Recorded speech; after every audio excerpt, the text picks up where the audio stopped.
The particular idea of the vampire has its origins in Eastern European lore. However, the simple idea of undead corpses returning from the grave exists in many cultures. Sometimes they're seen as merely a type of ghost, or other times they may be a flesh and blood creature such as the zombie. Vampires, as we understand them today, did not feature prominently in medieval English sources. However, the concept of the undead or revenants, beings that returned from the grave to harm the living, did exist. These creatures were often described in folklore and ecclesiastical texts rather than in literature. Medieval England had its own share of supernatural beliefs heavily influenced by both Christian doctrine and older pagan traditions. These beings were believed to rise from the grave often as a result of improper burial practices, curses, or as divine punishment. They were sometimes said to cause misfortune, illness, and death among the living. One of the earliest medieval references to such creatures can be found in the 12th-century writings of William of Newburgh. In his Historia Rerum Anglicarum, William recounts tales of the dead returning to life to torment the living, needing to be exhumed and ritually killed to prevent further harm. You can read the whole story in the original Latin, or via this translation. This day, May 29th, in the county of Buckingham, a very important thing happened, first from popular account, and then verified to me by the venerable Archdeacon of the province, Stephen. The dead man was given up to eternity according to custom, with the respectable care of his wife and relatives, and was buried on the evening of Ascension Sunday. On the following night, having entered the bedroom of his sleeping wife, he not only terrified her by waking her up, but also almost crushed her with his unbearable weight thrown upon her. On the next night as well, he afflicted the astonished woman in the same manner. Terrified by the danger, the woman took care to protect herself against the agony of the third night, and thereafter with the company of watchmen while she slept. He did appear, however, but when he was driven away by the shouts of the watchmen, he left without being able to harm her. Thus cast away by his wife, he similarly wearied his brothers who lived in the same village. They too, taking the cautious example of the woman, made ready to receive and repulse the danger. However, he appeared, as if desiring to catch them in a state of drowsiness, but was driven away by the vigilance and strength of the watchmen among the animals that were either in the houses or driven to frenzy outside, as the strange movements declared him. Then, too, to friends and neighbors, an equally serious trouble caused the same necessity of nightly anxiety to them all. And there were now general watches throughout all the houses in the village, with each person on edge about his sudden appearance. And after he had raged in this way for some time during the nights alone, he also began to wander about in the daylight, indeed terrifying to all, but visible to some. For often, while he encountered many, he was visible only to one or two, although his presence was not hidden from the others. The excessively terrified men decided to seek counsel from the church and brought the matter with tearful complaint to the aforementioned archdeacon, who was presiding over a meeting of priests. He immediately wrote to the venerable Bishop of Lincoln, who was then in London, explaining everything in order and rightly deeming that his opinion and authority should be awaited in such an unusual manner. The bishop, astonished by this and holding a detailed discussion with his people, found some who said that such things had often happened in England and were clear from frequent examples, and that peace could not be given to the people unless the wretched man's body was dug up and burned. This seemed too improper and base to the venerable pontiff, and he immediately sent a handwritten letter of absolution to the archdeacon, instructing him that, in order to see with their own eyes how the man's body was, they should open his tomb, place the letter upon his chest, and then close it again. Therefore, when the tomb was opened, the body was found just as it had been when placed there, but the pontifical letter of absolution was placed on his breast, and the tomb closed again, and the wandering were not seen any more, nor was he permitted to cause trouble or terror to anyone. He then recounts a similar story that happened around the same time. In this instance, the medieval belief that diseases are caused by bad smells, see Four Thieves' Vinegar for more about this, created additional fear around the walking, rotting corpse. In the northern parts of England, we know that another event, not unlike and equally prodigious, happened at the same time. There is a noble village at the mouth of the river Tweed called Berwick, under the jurisdiction of the King of the Scots. There a certain wealthy but very wicked man, as later became more fully evident, after being buried, began to emerge from his tomb at night, driven by the power of Satan as is believed.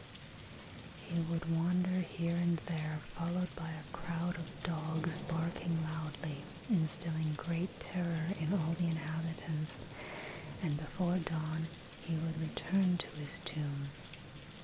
This went on for many days, and no one dared to be found outside after evening, for everyone feared an encounter with the deadly monster. The more important and average men among them held a necessary discussion on what should be done, fearing that if they acted negligently, the simpler among them might be prematurely marked by the dead man's prodigy.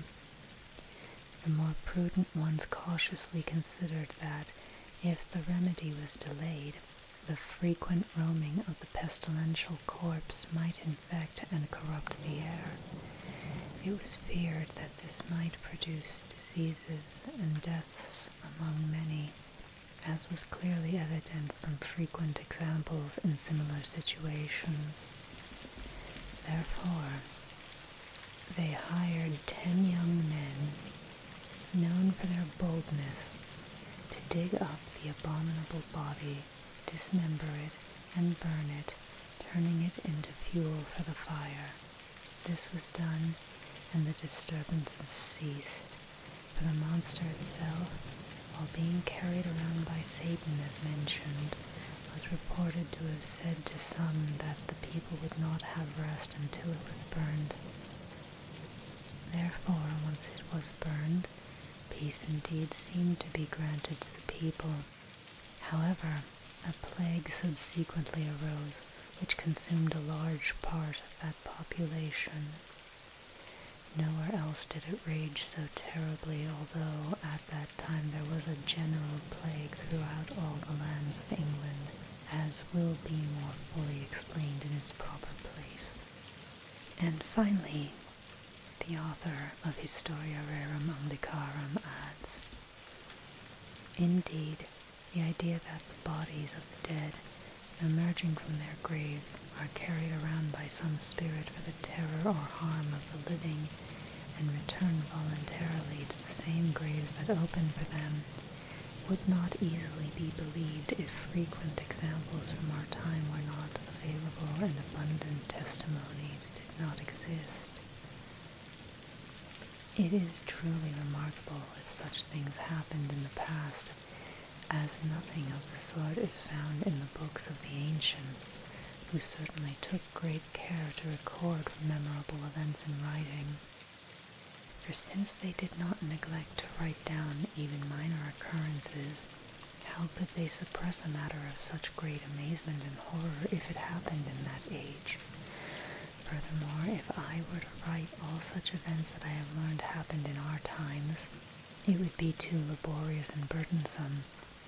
I wish to add only 2 recent examples to those already mentioned, and insert them into our history for the caution of posterity, since the opportunity presents itself.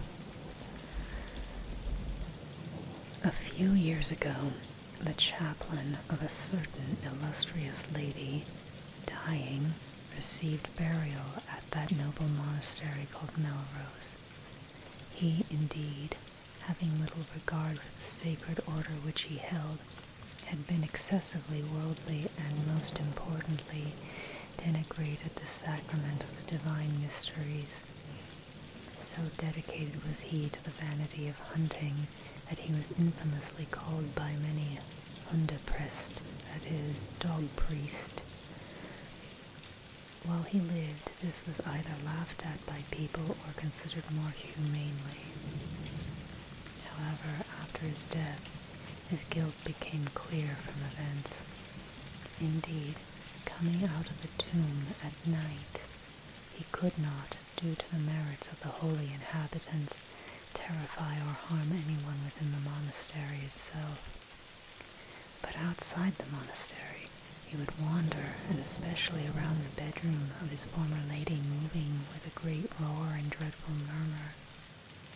When this happened frequently, she, excessively anxious about the magnitude of her fear or danger, tearfully informed one of the brothers of the monastery, who came to her about the cause, requesting that more intense prayers than usual be offered to the Lord for her, as if she were in agony.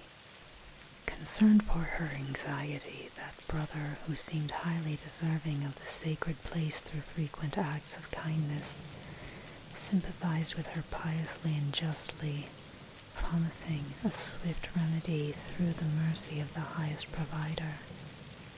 Returning to another monastery, he joined another brother of steadfast courage, and 2 strong youths as companions, with whom he vigilantly guarded the grave where the unfortunate priest was buried. Equipped in spirit and arms, these 4 provided mutual comfort as they spent the night in that place. The night had already passed, and no monster appeared. Therefore, leaving behind that spot where they had gathered, the 3 went to the nearest house to relieve the nighttime cold from themselves by the fire. When he alone remained in that place, the devil, thinking he had found an opportunity in the man's confidence, immediately stirred up his own vessel, which seemed to have rested longer than usual. Seeing this from a distance, he aimed at it as the first thing, but soon regained his confidence, and when there was no escape, he vigorously confronted the attack of the terrible plague that came with a loud murmur. As the man fled from behind, urging him to return to his own grave, which he voluntarily opened and accepted, he quickly closed it again with the same ease. After these events, those who were impatient with the night's cold and withdrew to the fire came, and upon hearing what had happened, they gathered to dig up and remove the cursed body from their midst, and when they had cleared away the earth, they uncovered a large wound that it had received, and found much blood that had flowed from the wound in the grave at dawn. Therefore, lifting it out beyond the monastery walls, they burned the ashes and scattered them. Indeed, as I have heard from religious men, I have arranged these things in a simple narrative. Likewise, another event not unlike, but more harmful, occurred at a castle called Anantis, as I learned from an elderly religious man who was renowned and influential in those parts, and recounted this event in his presence. A certain man, fearful of his evil deeds, whether of the law or of enemies from the province of York, fled to the lord of the aforementioned castle, whom he knew. He settled there, and having obtained a ministry suitable to his own character, sought more to increase his own vices than to correct them. He married a wife, indeed to his own harm, as later became clear, for upon hearing talk of her, he was troubled by a spirit of jealousy, and desiring to know if it were true, he pretended that he would go away for a long time and not return until after several days. However, he returned in the evening, and secretly sent in by a knowing maid, hid himself above the beam of his wife's chamber, intending to observe if anything contrary to the fidelity of their marriage was happening there. And seeing his wife committing adultery with a neighboring youth, he, forgetful of himself in his anger, fell down heavily beside them to the ground. The adulterer escaped, but the wife, cleverly concealing her actions, pretended to help him up gently. He mildly reproached her for her adultery and threatened punishment upon himself, but she said, "You speak of strange signs, my lord, which should not be attributed to you, but to the injury with which you are afflicted." Shaken by this incident and almost stupefied throughout his body, he fell down as if struck by illness. The man who recounted these events to me, fulfilling the duty of piety, visited him and advised him to confess his sins and receive the Eucharist according to Christian custom. However, he, questioning what had happened to him and what his wife had said, postponed making amends until the next day, not expecting to see the next day in his body, for on the following night, devoid of Christian grace and harassed by evil deeds, he joined sleep with death.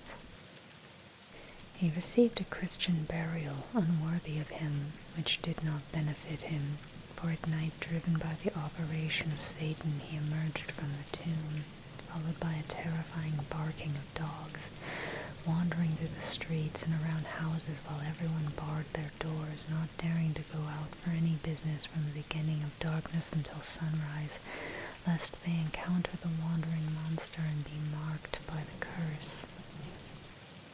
But this caution availed nothing, for infected by the action of the foul body, the air filled with pestilential breath, causing diseases and deaths in every home. And now the once populous village appeared almost empty, as the survivors of the disaster migrated to other regions to avoid dying themselves. Grieving over the desolation of his parish, that man from whose mouth I heard these things endeavored to summon wise and religious men on Palm Sunday to give salutary advice in such a dire situation, and to provide some solace to the remaining remnants of the people. Therefore, after delivering a sermon to the people and duly completing the solemnities of the revered day, he invited the honored religious guests and others present to a table. While they feasted, two young brothers who had lost their father in that calamity encouraged each other. "The monster," they said, "that has destroyed our father will soon destroy us if we neglect it. Let us do some manly thing, and both with due and proper caution, and avenge our father's death.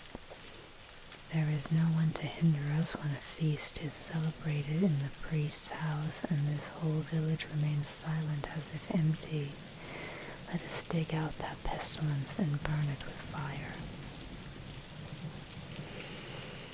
Having seized spades and sufficiently turned over, they approached the cemetery politely and began to dig, and when they thought they would dig deeper, Suddenly they cleared away not much dirt and uncovered a huge corpulent body with a reddish face swollen beyond measure.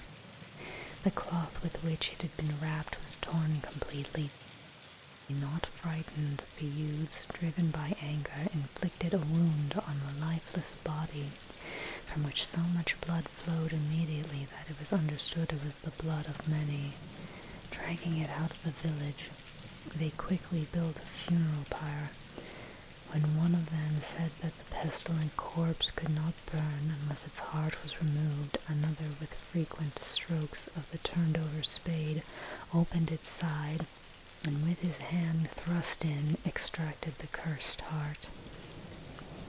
With it torn into pieces and the body now burning, the living were notified of what had been done, and witnesses who rushed to the scene could attest the rest.